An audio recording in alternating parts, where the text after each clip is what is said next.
नमस्कार दोस्तों, आप सभी का एक बार फिर से स्वागत है आप सभी का अपने यूट्यूब चैनल परीक्षा की शिक्षा में। तो मैं आशा करता हूं कि आप सभी अच्छे होंगे और आपकी तैयारी अच्छे से चल रही होगी। तो यहाँ पर हम आपके रेगुलर बेसिस पे जो आपकी UP triple S C PT की परीक्षा होने वाली है 18 सितंबर को, उसके संदर्भ में आपकी तैयारी रेगुलर बेसिस पे करा रहे हैं। आपकी हिस्ट्री और पॉलिटी की क्लासेस रेगुलर बेसिस पे हो रही है। आपकी जल्दी जियोग्राफी की क्लास भी आने वाली है। साइंस की अगर क्लास आपको चाहिए तो मैसेज कर दीजिएगा, आपकी साइंस की क्लास भी स्टार्ट हो जाएगी। बस पॉलिटी की 8वीं क्लास है और इससे पहले आपकी 7 क्लास हो चुकी है। तो देखिए, आज की क्लास में आपसे क्या क्या पूछने जाने वाला है। स्थानीय निकाय तथा पंचायती राज संस्थाएं जो होती है उसके बारे में आपका आज क्वेश्चन है। तो चलिए क्लास शुरू करते हैं। और उससे पहले अगर आप हमारे चैनल पर अगर पहली बार आए हैं, हमारे चैनल से जुड़ जाइए, सब्सक्राइब कर लिया हमारे चैनल को। आपको रेगुलर बेसिस पे आपकी क्लासेस मिल रही हैं और टॉपिक वाइज है, लाइन से क्लासेस आपकी हैं। कोई भी कोई भी आपका टॉपिक ऐसा नहीं होगा जो एग्जाम में आएगा और आप पढ़े नहीं होंगे हमारे क्लासेस से। तो आपकी ऐसा लाइन लाइन से हमने टॉपिक वाइज सीरियल नंबर से आपकी क्लासेस मिली है, ठीक है। चलिए आज का हम टाइम ने बर्बाद करके क्लास शुरू करते। देखिए आज का क्या है, स्थानीय निकाय तथा पंचायती राज संस्थाएं, इसके बारे में क्वेश्चन है। तो चलिए आज का देखते हैं। पहला क्वेश्चन क्या है, 131 है। भारत में सही मायने में स्थानीय स्वशासन का जनक किसे कहा जाता है, बताइए। भारत में सही मायने में स्थानीय स्वशासन का जनक आपका किसे कहा जाता है, तो बताइए इसका राइट आंसर क्या हो जाएगा। Lord Mayo, Lord Ripon, Lord Curzon या लॉर्ड क्लाइव को।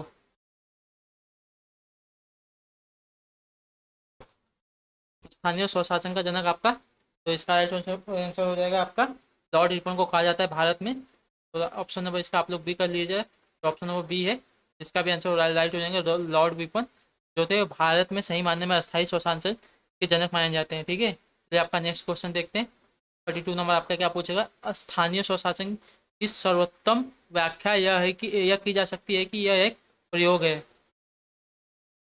सही है, इसका राइट आंसर क्या हो जाएगा। स्थानीय स्वशासन की सर्वोत्तम व्याख्या यह है कि की जा सकती है कि यह एक प्रयोग है। संघवाद का, लोकतांत्रिक विकेंद्रीकरण का, या प्रशासकीय प्रत्योजन का, या प्रत्यक्ष लोकतंत्र का। बताइए इसका राइट आंसर क्या हो जाएगा।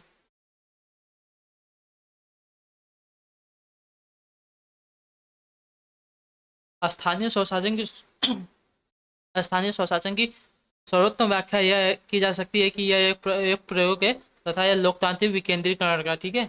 ऑप्शन नंबर इसका आप लोग बी राइट के लिए, लोकतांत्रिक विकेंद्रीकरण का एक प्रयोग होता है। तो ऑप्शन नंबर इसका बी राइट आंसर हो जाएगा। चलिए नेक्स्ट क्वेश्चन देखते हैं। 133 आपसे क्या पूछा गया है, पंचायती राज का प्रधान लक्ष्य है, बताइए। जो पंचायती राज्य होते हैं उसका प्रधान लक्ष्य क्या होता है। ग्रामवासियों के मध्य प्रतिद्वंदिता को बढ़ाना, चुनाव में लड़ने के लिए ग्रामवासियों को प्रशिक्षण देना, ग्रामवासियों में शक्ति का विकेंद्रीकरण करना, या उपयुक्त में से कोई नहीं।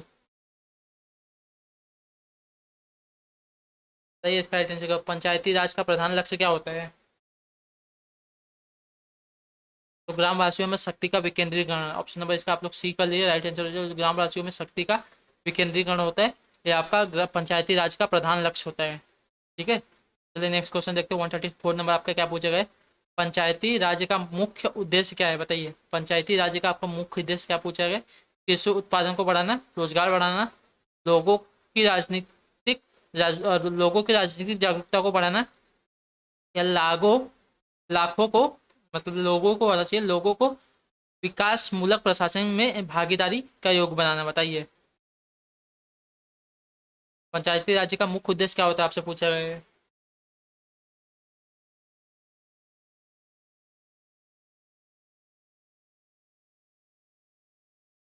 राइट आंसर दीजिए। पंचायती राज का मुख्य उद्देश्य क्या होता है, तो लोगों को विकास मूलक प्रशासन में भागीदारी के योग बनाना होता है। तो ऑप्शन नंबर इसका आप लोग डी राइट कर लीजिए, लोगों को मूलक प्रशासन में भागीदारी योग बनाना, ठीक है।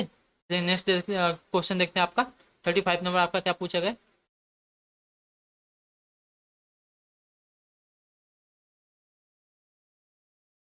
सरकार की पंचायती राज प्रणाली की प्रमुख विशेषताएं क्या है, बताइए। तो सरकार की पंचायती राज प्रणाली की प्रमुख विशेषताएं आपसे पूछा है, तो इसका क्या हो जाएगा। इनमें सरकार की 3 श्रेणियां होती है। इनका लक्ष्य गांव में सामाजिक एवं आर्थिक न्याय प्रदान करना होता है। जिला परिषद में इसके सदस्यों के रूप में कुछ सांसद होते हैं, या उपरोक्त में से सभी।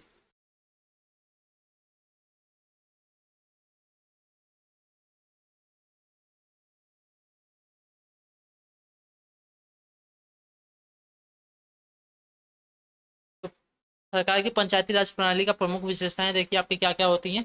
इनमें सरकार की तीनों श्रेणियां होती है, ये आपका राइट हो जाएगा। इनका लक्ष्य गांवों को सामाजिक एवं आर्थिक न्याय प्रदान करना होता है, ये भी आपका राइट हो जाएगा। जिला परिषद में इसके सदस्यों के रूप में कुछ सांसद होते हैं, ठीक है, ये भी आपका राइट हो जाएगा। तो ऑप्शन नंबर डी आपका राइट हो जाएगा। उपरोक्त जो सभी दिए गए हैं तीनों के तीनों ऑप्शन वो राइट हो जाएंगे, ठीक है। चलिए, तो आपका अगला प्रश्न देखते हैं क्या पूछा गया है। 36 नंबर आपका पूछा गया, भारत के संस्थापन के संदर्भ में भारत के संविधान के उपबंध निम्नलिखित में से किस एक राज्य पर लागू नहीं होते, बताइए। पंचायत के संस्थापन के संबंध में भारत के संविधान के उपबंध निम्नलिखित में से किस एक राज्य पर लागू नहीं होते। मेघालय, त्रिपुरा, असम या गोवा पर। सही है, इसका राइट आंसर क्या हो जाएगा।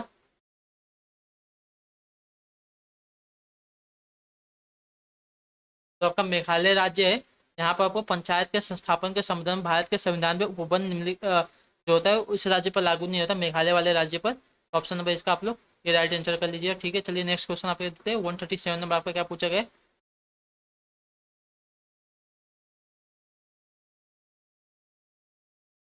भारत के संविधान की 11वीं अनुसूची द्वारा पंचायती राज संस्थाओं को न्यायगत किया गया है एक विषय निम्नलिखित में से कौन सा सही नहीं है, बताइए। भारत के संविधान की 11वीं अनुसूची द्वारा पंचायती राज संस्थाओं को न्यायगत किया गया एक विषय निम्नलिखित में से कौन सा आपका सही नहीं है, बताइए। गैर पारंपरिक ऊर्जा संस्थान, सड़कें, उच्च शिक्षा या पुस्तकालय।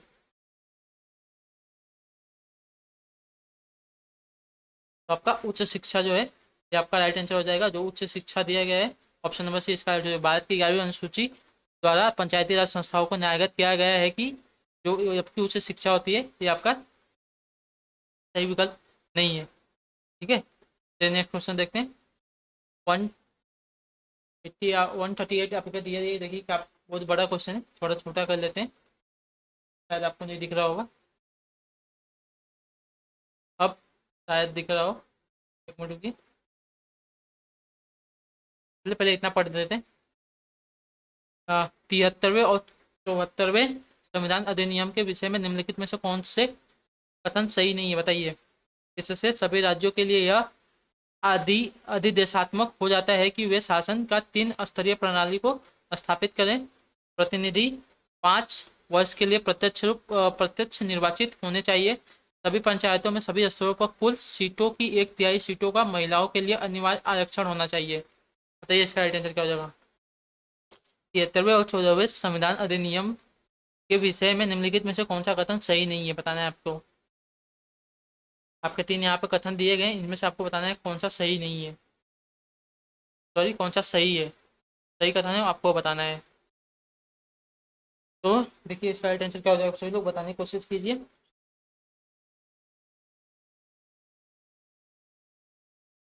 तिहत्तर 74वें जो संविधान संशोधन अधिनियम के विषय में आपका जो दिया गया है, प्रतिनिधि 5 वर्ष के लिए प्रत्यक्ष रूप से निर्वाचित होने चाहिए, ये आपका राइट आंसर हो जाएगा।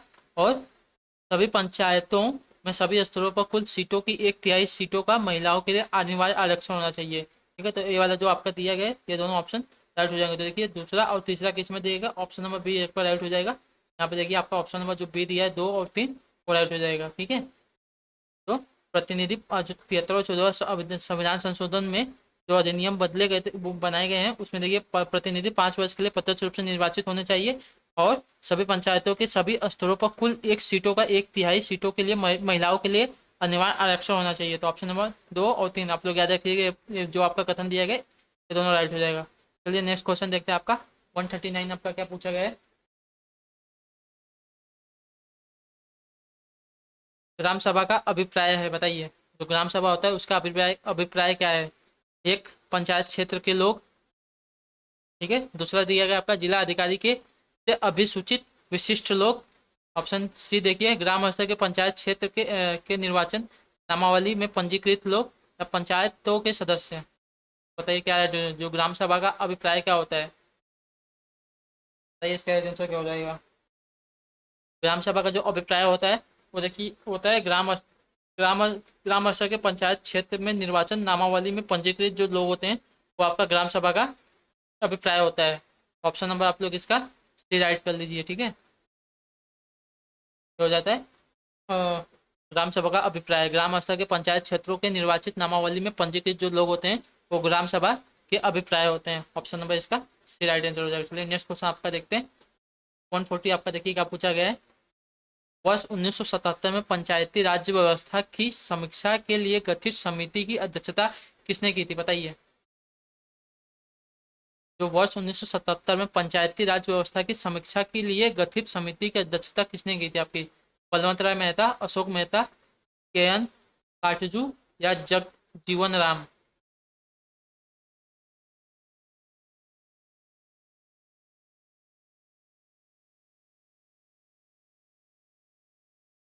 वर्ष 1977 में पंचायती राज व्यवस्था की समीक्षा के लिए गठित समिति की अध्यक्षता आपने अशोक मेहता ने की थी, ठीक है। जो अशोक मेहता थे इन्होंने आपकी की थी, तो ऑप्शन नंबर आप लोग इसका बी राइट आंसर हो जाएगा, ठीक है।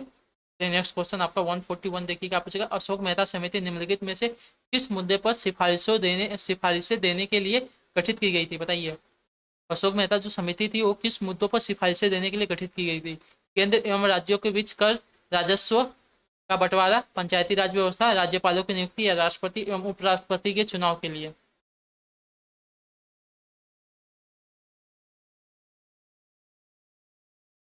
तो अशोक मेहता समिति बताने की कोशिश करना, तो अशोक मेहता समिति जो थी ये आपकी पंचायती राज व्यवस्था के जो मुद्दे थे इसकी सिफारिशें देने के लिए गठित की गई थी। पंचायती राज व्यवस्था के ऊपर जो मुद्दे थे इसके ऊपर सिफारिशें देने के लिए गठित की गई थी आपकी। तो ऑप्शन नंबर आपका जो बी दिया गया पंचायती राज व्यवस्था, ये आपका राइट आंसर हो जाएगा। आप लोग याद रखिए जो अशोक मेहता समिति आपकी पंचायती राज व्यवस्था से संबंधित हो जाएगी, हमेशा याद रखिएगा। चलिए नेक्स्ट क्वेश्चन देखते हैं आपका 42 है 142। पंचायती राज संस्थाओं को संवैधानिक मान्यता प्रदान करने की अनुशंसा करने वाली समिति का नाम बताइए।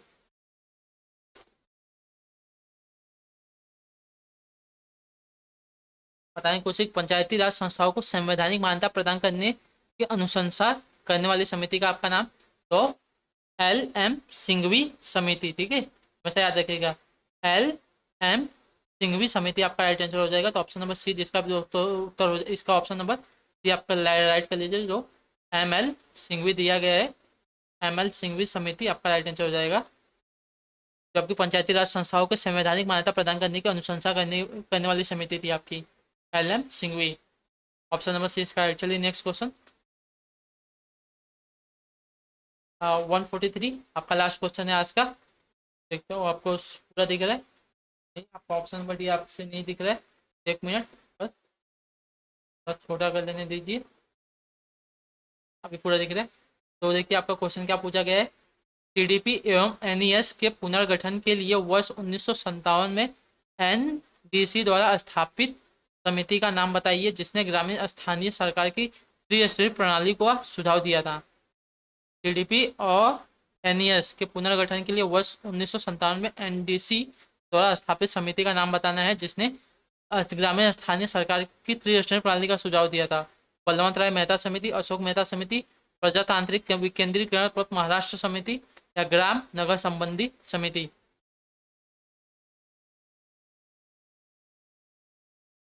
तो बलवंत राय मेहता समिति जो थी आपका राइट आंसर हो जाएगा। सीडीपी एवं एनईएस पुनर्गठन के लिए वर्ष 1957 में एनडीसी द्वारा स्थापित समिति का नाम आपका बलवंत राय मेहता समिति था जिसने ग्रामीण स्थानीय सरकार की त्रिस्तरीय प्रणाली का सुझाव दिया था। ऑप्शन नंबर आपका ए राइट हो जाएगा। तो जिसने इसका ऑप्शन नंबर ए टिक किया दोस्तों राइट हो जाएंगे। तो आई होप कि आपको क्लास अच्छी लगे तो अपने दोस्तों के साथ शेयर कीजिए और वीडियो को लाइक कीजिए। अगर आपने वो वीडियो को नहीं समझा है तो हमें कमेंट करके आपका कोई भी सवाल कोई भी डाउट हो हमें कमेंट करके पूछ सकते हैं। और हमारे चैनल पर अगर पहली बार आए तो चैनल को सब्सक्राइब करके आप हमसे जुड़ जाइए, ठीक है। चलिए तो हम आपसे मिलते हैं आपकी अगली क्लास में। और हाँ, अगर आपको और भी कोई क्लासेस चाहिए तो आप हमें कमेंट करके बता दीजिए। चलिए तो अब आपसे मिलते हैं आपकी अगली क्लास में, तब तक के टाटा बाय बाय, जय हिंद जय भारत।